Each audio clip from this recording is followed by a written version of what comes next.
সিলেটে পারেননি, তবে ঢাকায় এসে আর ভুল করেননি। মিরপুরে এসেই দেখা গেল সেই চিরচেনা সাইফকে। চট্টগ্রামের বোলারদের পিটিয়ে করলেন তুলোধনা, 4 ও ছক্কা হাঁকালেন সমান তালে, তুলে নিলেন অর্ধশতক। বিশ্বকাপের আগে এমন সাইফকে খুঁজছিল বাংলাদেশ দল। সাইফের পারফরমেন্স নিয়ে থাকছে প্রতিবেদন।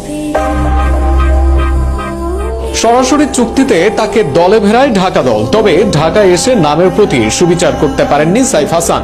বিশেষ করে সিলেটের মাঠে সেভাবে হাসেনি তার ব্যাট, যে কারণে বিশ্বকাপে বাংলাদেশের সহ অধিনায়ককে নিয়ে চিন্তিত ছিলেন অনেকে। তবে ঢাকা পর্বেই সব চিন্তা দূর করলেন সাইফ নিজেই। প্রথম ম্যাচে ছোট ক্যামিও খেলেছেন, তবে ঢাকা পর্বের দ্বিতীয় ম্যাচেই হাঁকান অর্ধশতক। চট্টগ্রামের বোলিং লাইন আপের বিপক্ষে আগুন ধরা ব্যাটিং ওপেনে নেমে শুরু থেকে আক্রমণাত্মক শুরুতে উসমান খানের সাথে পার্টনারশিপ করেন 25 রানের।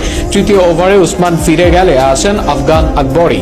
এক প্রান্তে আকবরী কিছুটা ধীরে ব্যাটিং করতে থাকেন স্ট্রাগল, তবে সাইফের ব্যাট চলে সমান তালে। আমির জামালকে 1 ওভারে 22 রান নিয়ে শুরু করেন নিজের ব্যাটিং ঝড়। এরপর মুগ্ধের 1 ওভারে হাঁকান 2 ছক্কা, একের পর এক বাউন্ডারি হাঁকিয়ে তুলে নেন অর্ধশতক। দ্বিতীয় উইকেটে 84 রানের পার্টনারশিপ করেন আকবরীর সাথে, দেখান বড় রানের স্বপ্ন।